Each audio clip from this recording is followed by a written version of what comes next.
and welcome back. We are back with another new game. We're going to start playing the Spyro Reignited Trilogy. Because I have never played a... Well, no, that's a lie. I have played a Spyro game. I've never played the original trilogy. The Spyro games I have played have been Skylanders and the Wii and GameCube era, PS2, no, PS3. Oh, I played the Legend of one of the Legend ones. It was like the last one in that. I thought that was out on the Wii. I think I've got that. Yeah, it's the one where you was It was a two-player one, so you were Cinder and Spyro. Okay. That's the only one I've played. Nah. Like See, the only proper Spyro. That's fair. I mean, I used to play the first game to death. Don't remember any of it. Sadly. Oh, I do actually. I remember a lot of the start. It was one of those situations where, because I didn't have my own PlayStation, I'd already progressed on to, I think at that point, so I had my N64, then jumped straight to the original Xbox. My cousins had a PlayStation. I played a lot of Gex, and I used to go around there a lot to babysit them.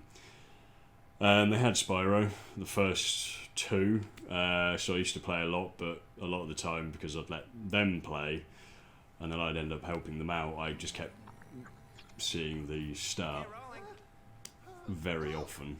It's been peaceful here in the Five Worlds. Yeah, I had a Nintendo 64. For a dragon's age. My mum's Sorry, friend. I love what they've done with this cutscene. What about this Ganasty Ganok character? Now, I understand a magic spell to turn gems into warriors for his cause. I'll take that question. Nasty Nork is a simple creature. Simple? He has been contained in a remote world and is no threat to the Dragon Kingdom. Besides, he is ugly. Ugly? That does it!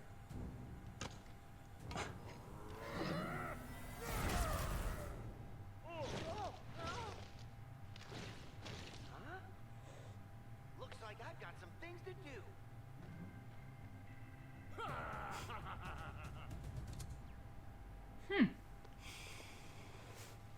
Yeah.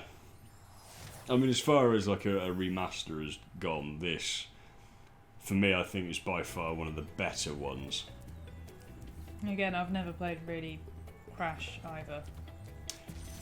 Crash is okay. Crash was very well done.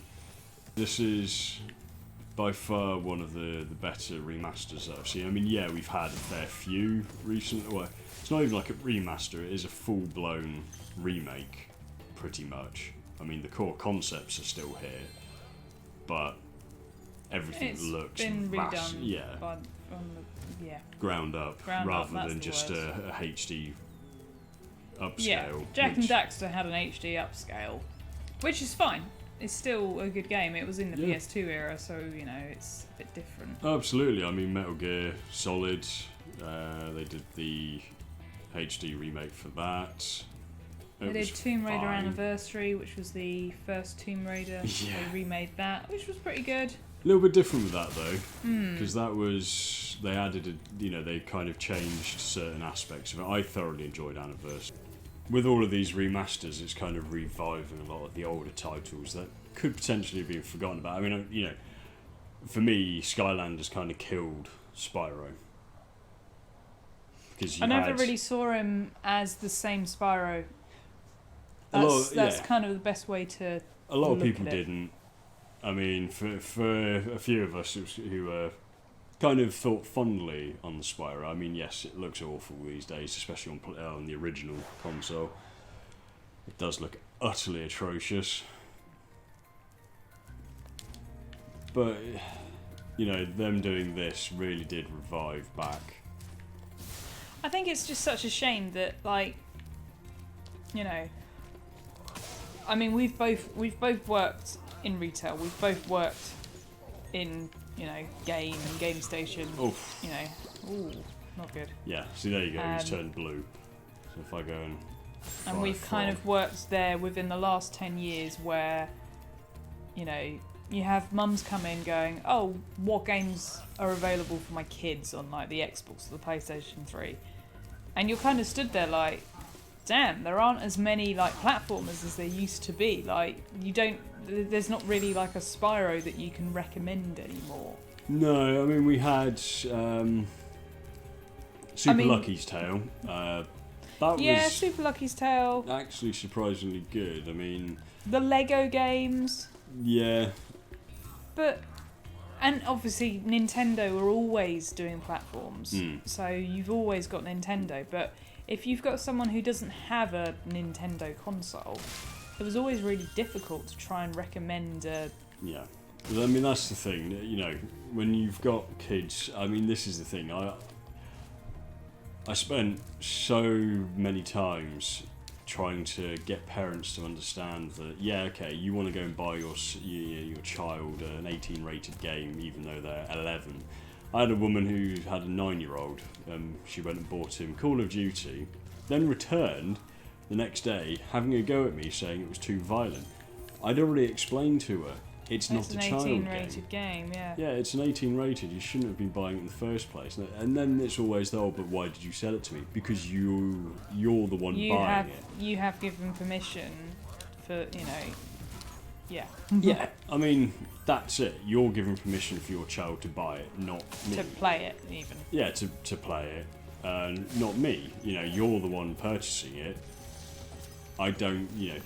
Yes, you could be sat there saying, oh yes, I'm going to be buying it for your, here little Timmy, this is for you. You can hand it to him after you've purchased it, bought it. That's fine. That's your prerogative, it's your child. You do what you want. End of the day, you've done your bit. You've advised and you've said what the game contains. And then if that parent has then decided, yep, I'm still going to buy it, they can't really then turn around and go, oh, well, it's your fault. Yeah. No. But you've got to remember, you know, we're of the generation where we grew up with games, so we're able to assess pretty quickly whether or not a child should...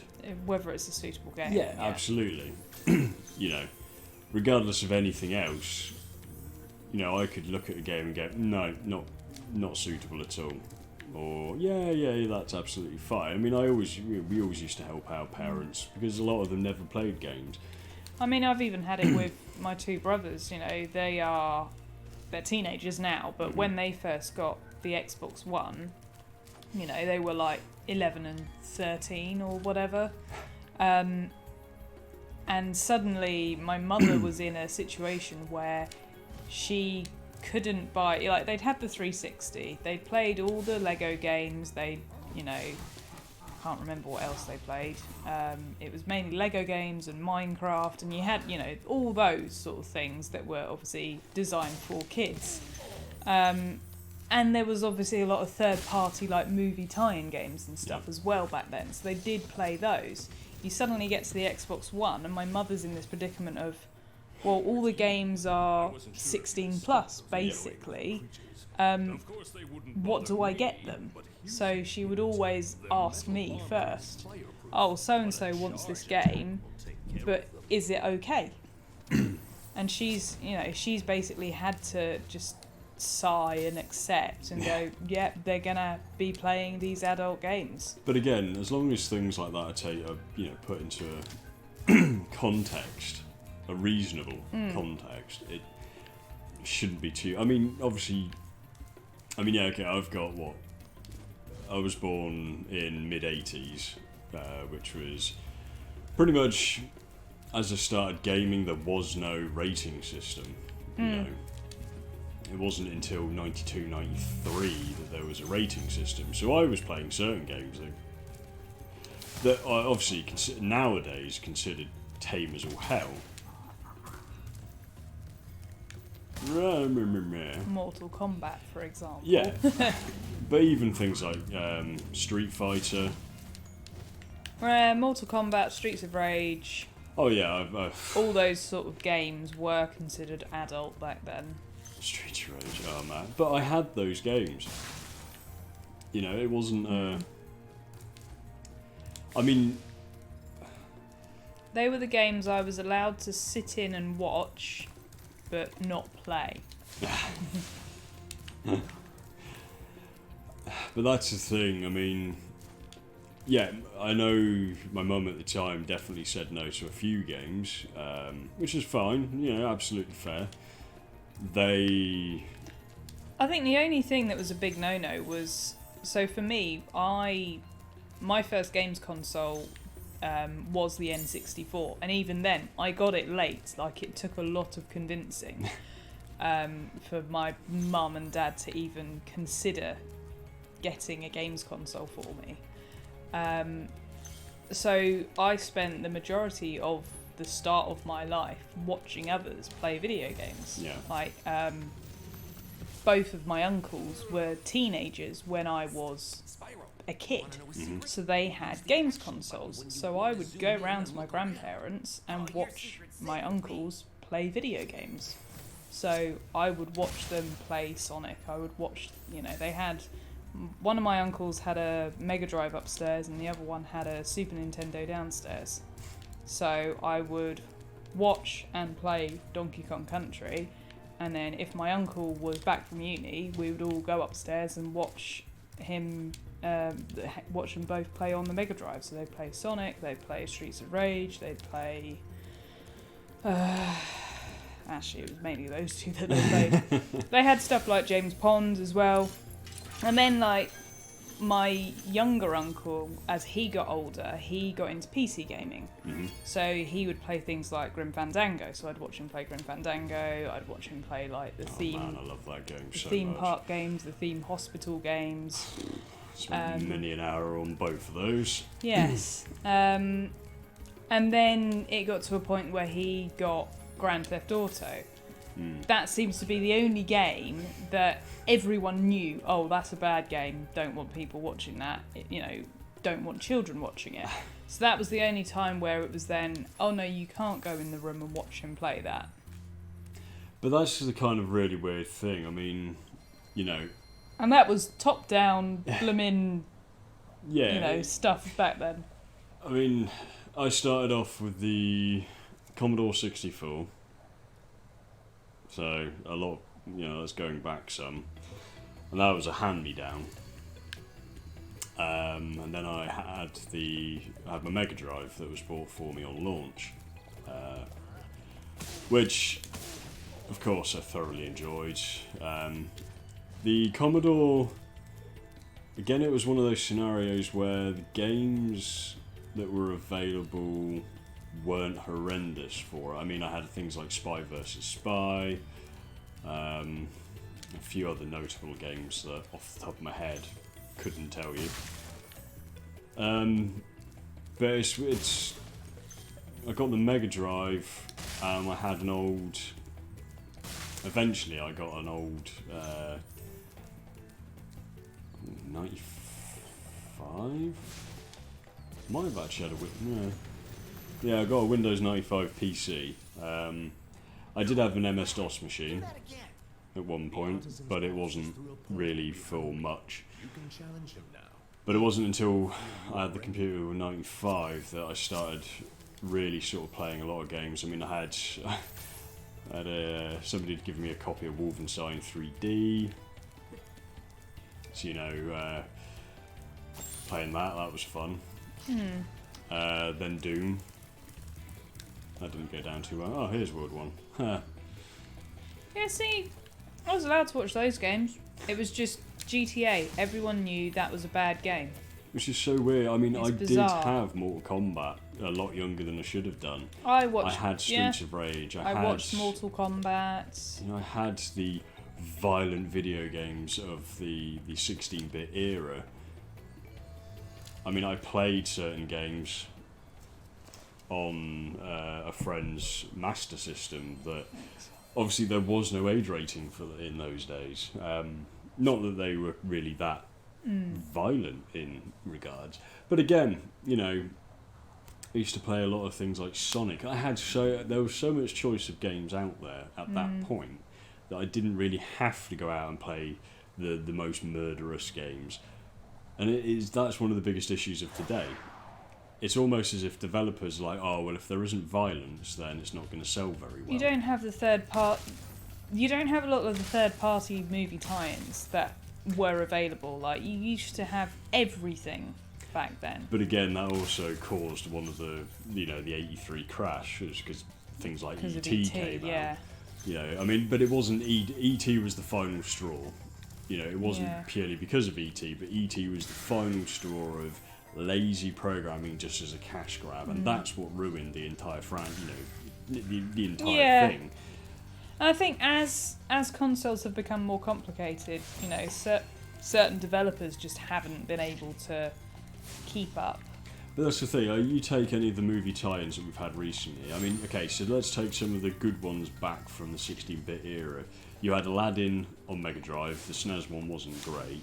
Oh, I mean, majority of the Disney ones were brilliant. Yeah, absolutely.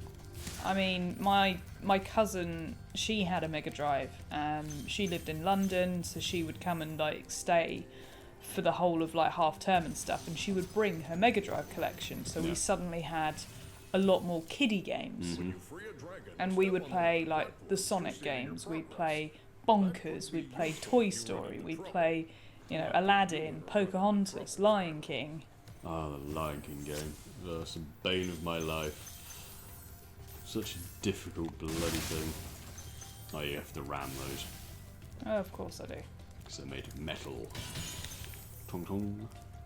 But that's the thing, I mean, nowadays, yeah, we do, I mean, don't get me wrong, nowadays we have some absolutely fantastic storytelling. I love my RPGs, I love things like The Witcher, Mass Effect, the Fable series. But okay, they're went not downhill really ever the so same slightly. as having a 7-year-old play them. Yeah, but that's the thing, there's very few developers that are willing to sort of come out and make a new platformer, and that's where things like this sort of come into their own. But this is the only way a lot of people are now getting these platformers is by remastering a lot of the older ones. So Yeah. Crash, Spyro. I mean, even my siblings said it the other day, actually. They said, oh, have you got Jak and Daxter? Yeah. And I said, yeah. And they were like, oh, Jak and Daxter is an amazing game. And, And they are. Jak and Daxter is from, Jak and Daxter was one of the first, PS2 games. I mean, that was out before they were even, well, potentially before they were even born. Yeah. Yeah, it would have At been. least the first one. Yeah, no, that was it. They were talking about the Precursor Legacy. Hmm. And that was a brilliant game. And yeah, I've played that numerous times and 100%ed it on numerous occasions as well. But that's one of the biggest shames, I think. I mean, especially of this. What generation are we even on now? 8? Yeah, it's Gen 8. I mean, the only time you get a decent platformer now is either a remaster or an indie title Yeah, and there are lots and lots of indie titles. that are brilliant platformers. But, actually, sometimes we just want a disc version of something that looks a bit like this. I know we got Super Lucky's Tale, but, it's a very basic platformer. Go back. Yeah, that is it. There's not a massive amount of love, which is why I'm happy to see things like Cuphead. Yes, okay, you're not going to get a 7-year-old to play that, but there seems to be a lot of platformers coming out for the Switch, which again is a shame because a lot of kids either want the PlayStation or the Xbox. Yeah, Now- you don't really have the Switch is brilliant. We love the Switch. Oh yeah. I mean, I- don't get me wrong, it is massively underpowered. I for a think it console. probably is my favourite Gen 8 console. I mean, I love the PlayStation, but I do tend to go towards the Switch a lot more. I think that's just Nintendo though, more than anything. Yeah, I mean, for me, it's the PS4. I think it's had such a great library this time round. Don't get me wrong, the PS3 I always enjoyed, but I did prefer the 360 over the PS3. The 360 library was a lot larger, but Yeah, there were some really nice obscure titles. I mean, without the PS3 and the work there are a lot that- of RPGs on the PS3 that weren't available on the 360. But yeah, there were a lot of really nice JRPGs out on the PS3. I did.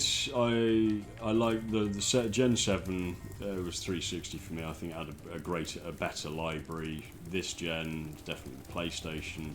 I prefer the UI on the PS4. I do. With the Xbox, I really do like the backwards compatibility they brought out.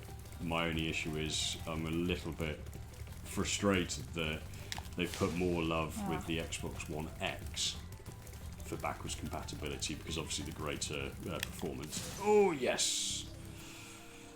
But the PS4 will remain my favourite console of this generation because of its library and the amount of titles that we've had. Spider-Man, Killzone I always loved anyway, and that's just a PlayStation title. I'm trying to think what else we had come out on this. I mean, there are some other titles like Until Dawn. Until Dawn was a brilliant game, yeah. Fantastic. Detroit, that? Becoming Human. Can't remember. Jump down it. Why not? Secret Area. No. Lock. Yeah, Detroit was great. The fact that they, HD'd, they redid Heavy Rain and Beyond Two Souls. Yeah, I mean, even the remaster of Last of Us, which I know that's a PS3 title, but it plays so much nicer on the PS4. Uncharted. Yeah, oh, God, man, I love the Uncharted series. From the first, I mean, I've got the trilogy HD done for the PS4. Yeah, Uncharted I absolutely love. Ooh. I don't think that there are that many good titles on the original on the Xbox One. I mean, the Xbox One, Gears 4 wasn't a massive fan of. Thankfully, I bought it when it was in the sale. Not many people were fans of go it. to the left. There's a gem. There's 2 gems. Gears 5 was better. Certainly a lot more optimised, but again, I don't own those 2 on the Xbox. I own them on PC, and funny that. yeah, I mean, I have a full-blown gaming system. I've spent a good chunk of money on it, getting it so it runs nicely and smoothly. But again, for anything else on the console, again, Forza, I love Forza. I think it's by far superior to Gran Turismo, but yeah, I own it on PC rather than the console because it runs better. I am a bit of a snob when it comes to certain things. If I can have something running at 60 frames, I will have it at 60 frames. I mean, this is obviously running at 30. I mean, I am looking forward to the next gen. I'm intrigued to see what Microsoft and Sony come out with. I actually really look forward to seeing what Nintendo come out with, albeit I've kind of resigned to the fact that... It's only been 3 years, though, for the Switch, so we're still going to have the Switch for quite a while. Yeah, I mean, great. If they keep producing the games like they have done for the Switch, then I'm all for it. I mean, I love... Breath of the Wild is by far my favourite game of this decade. Don't get me wrong, I've loved other things like Mass Effect and all of that lot, but the Zelda series always has a little special place in my heart. I was born the year that it came out, so of course, at least when it came out on the Famicom. Yeah. But it's just such a good game, and yeah, it may pale in comparison graphically to things like this or anything brought out for the Xbox. Oh, it still looks absolutely stunning, though. Oh, it does for a console, and that's what I love about the Switch is when they program it right, they really do get it. I mean, yeah, it has frame dropping issues. Link's Awakening has some issues if you don't turn the console off in between playing that and maybe another game. It has frame issues, which is, okay, fine. But it's the only console to be running in an NVIDIA tech, because the PS4 and the Xbox are both running AMD. Not that I have anything against AMD. But yeah, I really do. I mean, I still have a lot of love for the Wii U. I know it's a lot of people... The issue I want to pick up Twilight Princess and play that again on the Wii U, because I know Oh, you've got it. Yeah. Yeah, we'll Of course play I it at have some it. point. I love Zelda, so yeah. why wouldn't I have it? Because I've only played Twilight Princess on the GameCube. I didn't have a Wii when it came out, so Which I also have. yeah. So you know, I was stubborn and managed to play it on the GameCube. mean, Similarly, what happened with Breath of the Wild, I was stubborn and didn't want to get a Switch straight away. To be fair, I was the same. I had the Wii U. I didn't want to go and get a Switch right away, and so I didn't. I got it for the Wii U, and I have to say, they programmed it fantastically. Oh god, yeah. To run on the Wii U, and it still had, obviously some of the frame rate issues, but as far as it's Visually, they it still looked lovely. Yeah. You still had the draw distance, and yeah, I still like the Wii U. I like the fact that it had the Virtual Console. Yes, I know there's a big hoo-ha about Virtual Console on the Switch at the moment. I mean, I still love the Wii. I still think, aside from some of the motion controls, compatible games, the forced motion controls with the likes of Skyward Sword, if that game did not have that option, Yeah. I would have been a lot happier. One of the best games on the Wii, and it's not a platformer, it's not a story-driven game or anything like that. It's just a bit of fun. Is it's this Boom Blocks, Steven Spielberg game. It's just a bunch of mini games, just using the Wii controllers, using the motion, and they were brilliant. Yeah, I mean, I've always enjoyed Nintendo. I never had Nintendo consoles from the start off. Aside from the Wii onwards, the N64 onwards, not including the GameCube, I never got the console straight away. I didn't have a NES, I didn't have a SNES. Friends had them, so I was always had the ability to play them. I had the Mega Drive, which I loved. Still to this day, one of my favourite consoles. It's still sat down there. It now has a Mega CD attached to it. And yeah, so the N64 was my first Nintendo console that I owned myself, and I love that. I mean, it was something that was bought for me for my birthday or Christmas, can't quite remember which one. I think I had F1 Grand Prix. And man, I played that game to death because it was the only game. It looked brilliant. It did at that time. Oh, absolutely! Yeah, it looks horrendous now. Because that was the thing. Like like I said, my uncle had the Super Nintendo and he had a F1 game on the Super Nintendo, and obviously it was just blocky pixels. It's and not then quite as bad as he one had an did. N64 and he had another F1 game, and to see the difference was like, oh my Shall I do one? days. Yeah, go for it. No, I got like I said, the N64 was the first console that I was allowed. I got incredibly confused because we got it at Christmas, and it was almost a bit like the have you seen the N64 Kid? So there was like a video that went viral on YouTube of a kid opening the N64. Yeah. It was a bit of a moment like that. So we'd opened our stockings from Father Christmas, and back then, what we'd do is, so we opened stockings from Father Christmas, and then Father Christmas would always get us a bigger present that wouldn't fit in the stocking, so it would be wrapped up behind the stocking. Obviously, when we were younger, it was things like Barbie toys and stuff like that. I think he got us a Furby and things. Can't imagine you with a Barbie doll. I had a cycling Barbie. I mean, I can quite. Sylvanian families. I'll be honest. I had more Sylvanian families. I think I only ever got 1 or 2 Barbies. I was very much an action man kid. Of course you were. Oh, of course, you know. Anyway, so we'd opened our stockings, and then me and my sister both had these box-shaped objects, and we were a bit like, what's this? I opened mine up. Mine was GoldenEye. Nice. She opened hers up, and it was Rugrats. And we were both very, very confused, because we were like, oh, but we haven't got anything to play it on.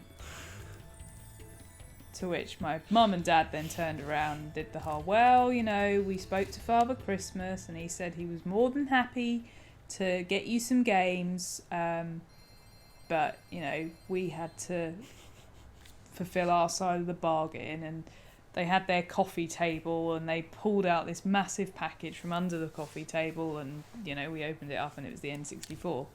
And it was like, oh my God. And it was the N64, the limited edition one that came with Pod Racer. Oh, yeah. So my mum was happy because she then became addicted to Star Wars Pod Racer and actually spent most of her time playing that game. My dad loved GoldenEye and he spent most of his time playing that game. So actually the N64 was a family console as well. Like, you wouldn't catch my mum and dad playing, even the Wii actually, they never played the Wii. So the Wii was one of those consoles that was... It was meant to be a family console. But it was a great way to get family into it. Yeah. I mean, when working in Game Station, obviously we had Wii Fit and all of those Zumba games that came out for it. Now, it was so nice, and there was a lovely old lady that used to come in, and she would only buy the fitness games, and she owned the Wii quite happily, and she would play it. Yeah. And she lost so much weight over the period of 18 months just playing these games, and I thought it was utterly fantastic that here's this woman, she kept saying, I'm a fitness gamer, and I thought that was a brilliant way of calling herself, and she was so happy, and she loved the fact that we would always just keep talking to her as if she was one of us, and she was. Yeah. I mean, I loved the Just Dance games on the Wii. I did play them to death. And I was very good at them as well. Whenever, like, others, like, because you could obviously do it, like, 2-player and 4-player and stuff. Whenever I played it with others, I would often win. And it became a competition. It was always like, oh, how are you so good? Because I did it, like, all the time. Which is why, actually, this Christmas, we've now got Ring Fit Adventure. Yep. Because obviously that's now the next sort of evolution from the Wii Fit.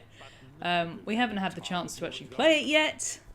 But it's certainly on the list for things to do. Definitely. And I love the fact that actually, you know, they've taken the idea of the Wii Fit and they've gone, right, what else can we do with it? And they've gone, okay, so with the Wii Fit, it was all mini games and, you know, not tutorials, what's the word? You know, you had your fitness coach and everything telling you what to do. They've now gone, okay, let's make it more innovative. Let's create a game around the idea that in order to move in the game, you need to move.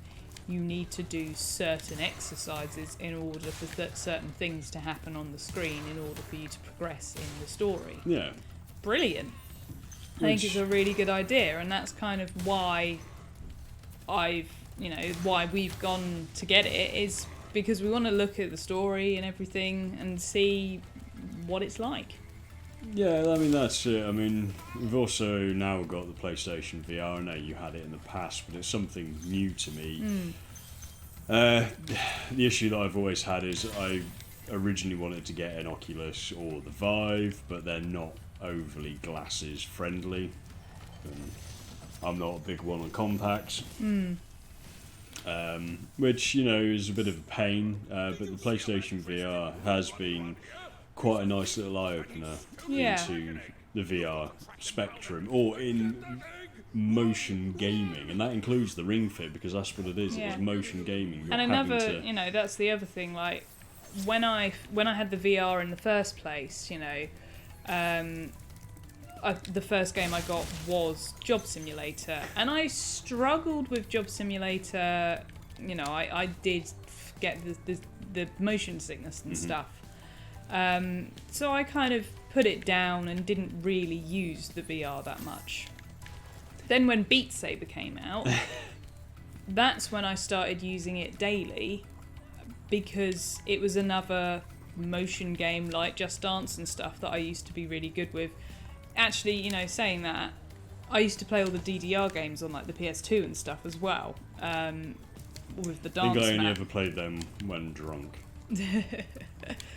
But that was it. I always loved playing those rhythm games. I was rubbish at Guitar Hero, don't get me wrong. I can't play Guitar Hero. Atrocious at that. DJ Hero I was fine at. No, it was the actual ones where you had to use your body.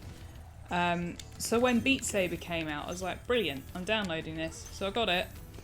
And yeah, again, it's a game that I'm good at, and I don't get motion sickness from it because you're not moving, you're not doing day-to-day things. So like with Job Simulator, where you were in a restaurant or you're being a car mechanic and stuff, and it's all very bright lights and you're doing day-to-day jobs and moving like a normal person, and that just threw me off. I mean, I remember playing the demo for, and we've got it actually, I'll have to try it again, Astrobot. And that was a game where you're moving, but you're stood still. Yeah. They're the games that I struggle with. Beat Saber is brilliant because I'm stood still on the spot, and it's dark. I have to say, I thought I would struggle with Beat Saber purely based on The strobe. It's not the strobe, it is literally... because everything's coming towards you in that sort of fashion. It's one of the issues I had when focusing on Guitar Hero, oddly enough. Everything's coming towards you, so when I actually looked away, everything's still kind of moving towards me because my eyes just got used to it. But I didn't get that with No. Beat Saber. Despite the fact I wasn't able to look away, I didn't get that motion of things potentially coming my way. And that was quite nice. I'd never played any VR. The first game I actually played was Job Simulator. Yeah, I did experience a little bit of motion sickness, not to be unexpected, mind. Yeah, Beat Saber is the first VR game that I've kind of experienced where I don't get any sort of motion sickness and I can play it for long periods of time. All the others, I can only play for 10 minutes. People I used to live with would be like, oh, well, why have you got this console that you don't even play because you can't play any of the games? And I was like, well, I get, it's not for me. And I genuinely thought that the VR wasn't for me until I met Beat Saber. Actually, the one thing we could think of, I mean, I've already said probably my favourite game of the decade would be Breath of the Wild. It's kind of a hard one to sort of do a favourite game of the decade, because we've been so lucky with this past decade, really, of the games that have come out. I mean, we've had the changeover from one gen to another. Yeah. So yeah, it's kind of hard because we've had the change of a couple of gens of consoles. Yeah. We've had the handhelds, like the likes of 3DS, the Switch. Yeah, okay, it's a dual console. I still think of it as a... There we go. To me, the Switch is a home console, which is why I'm not investing in a Switch Lite. I still have the PS Vita, which I quite enjoy still playing. You've still got the Vita, you've still got... Well, we've got I've a my Game Boy 2DS Advance as SP. well. Yeah, I've got a 2DS, which I've finally got Fantasy Life. Oh my god, that game. I never thought there'd be a game like that on... especially a Nintendo console. I mean, it's not aggressive or anything. It's just a genuinely fun little RPG where you get to be a fisherman, be a blacksmith, a miner, a warrior, a paladin, or mercenary, sorry, not a warrior. Gunstar Heroes is possibly one of... no, it's not even possibly. It is my favourite title on the Mega Drive. It's the one that I spent so much time playing with a friend, because it was two-player co-op. Yeah, but trying to get hold of a really, just even a cart-only copy of Gunstar for the Game Boy was so difficult. I saw one guy charging 250 quid. I was like, how can you justify that cost? And I know the value of certain games goes up and down. I've got a couple that are about £100. I didn't buy them for £100. No. Because I thought that was just ridiculous. But some of the prices are just astronomical for just for the chance to enjoy such a great game. Even certain DS games, though. I mean, look at like the moment Pokemon Go came out. Yeah. You now can't get a copy of Soul Silver or Heart Gold. Yeah. With or without the Pokemon Walker. They're just ridiculous money. Oh yeah, I wanted to pick up Heart Gold again, but somebody wanted nearly 80 quid for it. I thought, well, hang on a minute, no. The reason why I don't own Conker's Bad Fur Day on the N64 is because of the crazy cart cost. money. I've got Live and Reloaded instead. You got Live and Reloaded, and you've got Rare Replay. Oh, again, my so words. it kind of it takes away that need for me to then go out and buy the cart-only copies. I mean, I've got some games that I know that could be quite valuable later on, but I'm not looking. I didn't get them to sell them. I got them to play them. I've got Skies of Arcadia Legends on the GameCube. Yeah, that's a good example. I would love a copy of it on the Dreamcast. Obviously Legends is the director's cut, so there are additional wanted missions in it, and ship battles. I bought that for 20 quid, and it's now, I think you can buy it for about 80 second hand. It's crazy. But I mean, you take CEX, and how much they sell certain Paper copies. Mario and Thousand Year Doors. Door. Yeah, Thousand That's Year Door. always about £90. Yeah. Pokemon Gale of Darkness is another one that's always quite expensive. Yeah. Things like Twilight Princess, that. Twilight Princess has always been expensive on the GameCube, even when it first came out. Yeah. They just didn't make a lot of copies. No. What did you do? This. Light up the cannon. Fire! Kaboom! Probably one of my more favourite things, especially in Wind Waker. The mini game. Yeah, the Battleships mini game. I could have quite happily. Yeah, it's literally just the character that makes it more than anything else. The mini games in Wind Waker, full stop, were always my favourite. So I loved going to the Oasis hut and playing all the puzzle games, the sliding puzzle games. And it's just those silly little things with, certain mini games within the game. I do wish that some games had expanded a little bit more on there. Assassin's Creed Black Flag was very good for its mini games as well. You went to any of the ports and there were a couple of characters that were playing different puzzle games. Yes. That was I always enjoyed that. Yeah, I mean, I just like having a game inside of a game. Even things. Stardew Valley, I think, is absolutely brilliant. There's a little twin-stick shooter mini-game they've got in there, which I horrendously enjoy, and I have played so much of. So go on, what's your top game of the decade? I'm actually struggling to remember how many games came out this decade, what games came out this decade. Well, that's it. And yeah, what games came out as well. I started the decade late to the gaming front. I didn't have a 360, I didn't have a PS3, I didn't have a Wii. I got them all very late. Well, there's been plenty of titles out on the PS4. Yeah. The Xbox One and the Switch. Yeah. And the Wii U. Oh gosh, yeah. I really enjoyed the Layton games that came out because they started coming out in 2010. Some of them were earlier. I did really get into my Phoenix Wright. Okay, well, I'll do it for per console then. Favourite game for the PS4? I genuinely don't know. Switch? I don't know. PS3. I can tell you PS3. It was Right. Valkyria Chronicles. Okay. So I could even use that on the PS4. Like, oh yeah, it came out on the PS4 as well. Funny that.